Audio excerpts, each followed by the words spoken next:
YouTube के इस channel में हम सभी अभ्यर्थियों का स्वागत करते हैं जो भी हमारे चैनल के माध्यम से जुड़े हुए हैं। तो शिक्षा जगत से संबंधित किसी भी खबर को पाने के लिए दोस्तों आप एक बार ज़रूर चैनल को सब्सक्राइब कर लीजिए और बेल आइकन तो ज़रूर एक्टिव कीजिए ताकि आपको पल पल की जो अपडेट है दोस्तों वो मिलती जाए। तो दोस्तों आज की इस वीडियो में हम बात करने जा रहे हैं कि ओपन कैंप के माध्यम से जो है वो काउंसलिंग की प्रक्रिया जो है दोस्तों वो आगे बढ़ने वाली है। ठीक है, तो अच्छी बात है भाई। और देखिए कहा गया है दूसरी बात यहाँ पे कि हाथों हाथ जो है वो नियुक्ति पत्र दिया जाएगा। बिहार शिक्षक बहाली मोर्चा प्रदेश संयोजक सोनू कुमार सोनी ने मांग की है कि नियोजन की प्रक्रिया के दौरान ओपन कैंप का आयोजन कर काउंसलिंग कराई जाए। इसके साथ चयनित अभ्यर्थियों को हाथों हाथ नियोजन पत्र देने के बाद प्रमाण पत्र की जाँच हो, इसके बाद नियुक्ति पत्र दिया जाए। उन्होंने शिक्षक नियोजन नियमावली 2012 के बिंदुओं का जिक्र करते हुए नियोजन प्रक्रिया को सरल बनाने को लेकर सरकार से अपील की है। देख सकते हैं दोस्तों इस प्रकार से अपील की गई है। शिक्षक भर्ती शुरू होने के बाद प्रक्रिया को पारदर्शी बनाने की मांग किया गया है। तो अच्छी बात है भाई, पारदर्शी तो बनाना ही पड़ेगा क्योंकि भाई लंबे समय से नियुक्ति की प्रक्रिया जो है वो चल रही थी और अभी भी देखिए कहीं ना कहीं अड़चनें सामने आ रही हैं। तो अब कहीं ना कहीं अब एक काउंसलिंग को लेकर अभ्यर्थियों की मांग है कि भाई जो काउंसलिंग है वो किस प्रकार से कराई जाए। ठीक है, तो काउंसलिंग की प्रक्रिया जो है पारदर्शिता लाने की बात कही जा रही है। काउंसलिंग की प्रक्रिया में पारदर्शिता लाई जाए, डीआर दे सकते हैं। और नीचे लिखा हुआ है आप देख सकते हैं कि नियोजन प्रक्रिया को सरल बनाने को लेकर सरकार से अपील किया गया है। और ये भी कहा गया है कि भाई नियोजन प्रक्रिया को जो है दोस्तों वो क्या बनाया जाए, बिल्कुल सरल बनाया जाए। तो आप देख सकते हैं दोस्तों नियोजन प्रक्रिया को सरल बनाने के लिए ये बात कही जा रही है कि नियोजन की जो प्रक्रिया है उसे सरल और आसान बनाया जाए ताकि किसी भी प्रकार से कोई फर्जीवाड़ा ना हो पाए। क्योंकि देखिए जैसे ही जब नियुक्ति और नियोजन की बात आती है तो कहीं ना कहीं ये भी देखा गया है कि भाई अधिक से अधिक जो है फर्जीवाड़ा देखने को मिलता है और फर्जीवाड़ा भी अधिक से अधिक होता है। तो इन सब चीज़ों से बचने की बात कही जा रही है कि भाई इन चीज़ों से बचा जाए जो फर्जीवाड़ा होता है। ठीक है, तो देखते हैं क्या कुछ होता है। वैसे तो बात ये कही जा रही है कि भाई फर्जीवाड़ा जो है उसे समाप्त किया जाएगा और जैसे ये फर्जीवाड़ा समाप्त होगा नियुक्ति की प्रक्रिया जो है अपनी चरम सीमा पे आगे बढ़ेगी। तो अब ये नियुक्ति की प्रक्रिया जो है जल्द से जल्द हटे, जल्द से जल्द मतलब जो भी इसमें समस्या हो उसका समाधान हो ताकि अभ्यर्थियों को नियोजन पत्र मिल सके।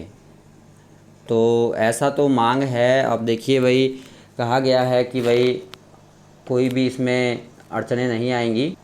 और आगे देखिए तो दिव्यांग के जितने पद शायद ही मिल पाएँ उतने अभ्यर्थी, तो ये भी एक समस्या सामने आ रही है कि जितने पद हैं दिव्यांग के उतने भी अभ्यर्थी मिलना मुश्किल हो रहा है।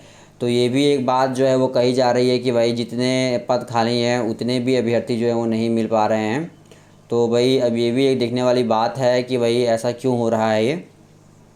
ठीक है, तो जबकि ये कहा जा रहा था कि भाई एक लंबे अरसे से जो अभ्यर्थी इंतज़ारी में थे वो ये कह रहे थे कि भाई जल्द से जल्द जो है वो उनकी नियुक्ति और नियोजन किया जाए। और जो ब्लाइंड अभ्यर्थी हैं वो लंबे समय से रुके हुए थे। ठीक है, कि भाई सुनवाई हो, 4% आरक्षण मिले। तो राज्य के तकरीबन 1.25 लाख स्कूली शिक्षकों को होने वाली नियुक्ति के लिए दिव्यांग के लिए आरक्षित पद नहीं भर पा रहे हैं। तो देखिए अब ऐसी समस्या आ गई कि पद ही नहीं भरे जा पा रहे हैं। आगे देखिए दिव्यांग अभ्यर्थी के आवेदन के लिए हर ज़िले में बनेंगे सेल। ऐसा भी कहा जा रहा है कि भाई हर ज़िले में जो है वो सेल जो है वो बनाने की बात कही जा रही है।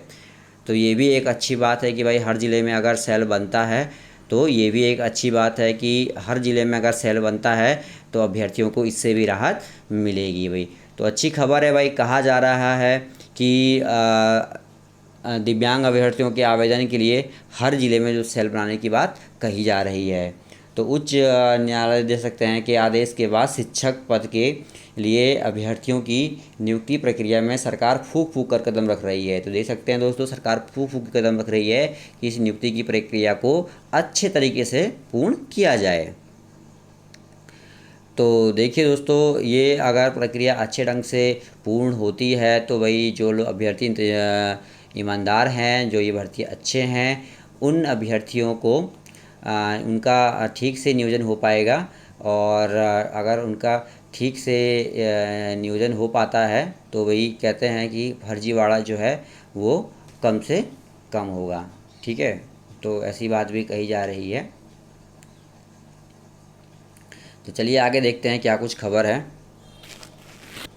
टीटी प्रमाण पत्र की मान्यता पर नियोजन की उम्र, देखिए इसे लेकर काफ़ी ज़्यादा समस्या जो है वो सामने उभर के आ रही है। जब से ये बात कही जा रही है कि भाई जो टीटी है, टीटी की जो कहा गया है कि भाई टीटी प्रमाण पत्र को मान्यता पर जो है नियोजन की उम्र नहीं बची है, तो ये भी बात कही जा रही है कि जो टीटी का प्रमाण पत्र जो है वो आजीवन मान्य हो गया है, और टीटी के प्रमाण पत्र के आजीवन मान्य हो जाने के कारण ही ये बात कही जा रही है कि अब कोशिश ये की जाएगी कि जल्द से जल्द जो है वो इस नियुक्ति को समाप्त कर दिया जाए, क्योंकि टीटी प्रमाण पत्र को मान्यता पर नियोजन की उम्र नहीं बची।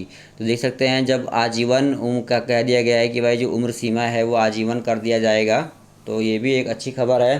टीटी के प्रमाण पत्र को ताउम्र की मान्यता तो दे दी गई, लेकिन हज़ारों, देख सकते हैं यहाँ पे मैं दिखा देता हूँ दोस्तों, लिखा हुआ है कि भाई मान्यता तो दे दी गई है, लेकिन फिर भी कह सकते हैं कि अभ्यर्थियों की उम्र जो है वो निकल गई है, कई अभ्यर्थियों की उम्र निकल गई, क्योंकि मान्यता देखिए ये 2000 जो 17-18 से जिन अभ्यर्थियों ने टी CTET पास किया है उनके लिए है कि भाई जल्द से जल्द जो है उनका नियोजन होगा, और टीटी का फ़ायदा उन्हें मिल पाएगा जो कि आजीवन उम्र सीमा बढ़ाने की बात कही गई है।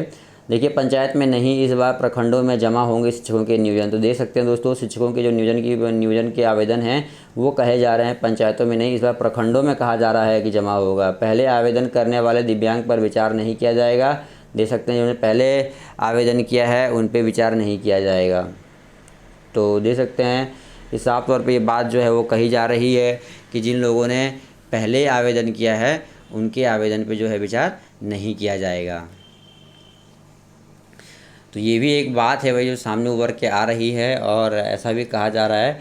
देखिए डीओ ने मांगी टीटी रिजल्ट की मूल सीडी, देख सकते हैं निगरानी, देख सकते हैं कहीं ना कहीं कह सकते हैं कि भाई विभाग जो है बहुत ज़्यादा फूक फूक के कदम रख रहा है, और कह सकते हैं कि भाई फूक फूक के कदम रखने का ही ये नतीजा है कि अब कहीं ना कहीं फुल प्रूफ कोई भी गलती ना हो नियोजन में, ऐसी व्यवस्था जो है वो की जा रही है।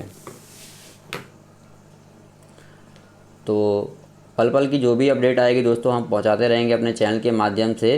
तो देख सकते हैं दोस्तों आप कि बहुत ही ज़्यादा जो है विभाग जो है फूक फूक के जो है वो कदम रख रहा है, और वो चाहता है कि भाई नियुक्ति में किसी भी प्रकार का कोई फर्जीवाड़ा जो है वो सामने उभर के ना आए। तो ये भी एक बात जो है वो सामने उभर के आ रही है कि भाई फर्जीवाड़ा से बचने की बात कही जा रही है, और कहा जा रहा है कि भाई जो फर्जीवाड़ा है वो अधिक से अधिक ना हो पाए, और इसे फर्जीवाड़ा को जो है वो कम किया जाए। तो ऐसी बात जो है वो कही जा रही है। अब देखना ये होगा कि क्या कुछ होता है, क्योंकि विभाग जो है पूरी तैयारियों पे है, और हाथों हाथ कहा जा रहा है कि नियुक्ति पत्र दिया जाएगा। तो देख सकते हैं दोस्तों ये बात कही जा रही है कि हाथों हाथ जो है वो नियुक्ति पत्र देने की बात कही जा रही है। तो अब देखना ये होगा कि भाई हाथों हाथ तो नियुक्ति पत्र दिया जाने की जो बात कही जा रही है उससे कितना जो फ़ायदा है वो अभ्यर्थियों को मिलता है। तो चलिए दोस्तों इस वीडियो में इतना ही। पसंद आए तो ज़रूर शेयर कीजिएगा, और पल पल की अपडेट के लिए बने रहिएगा।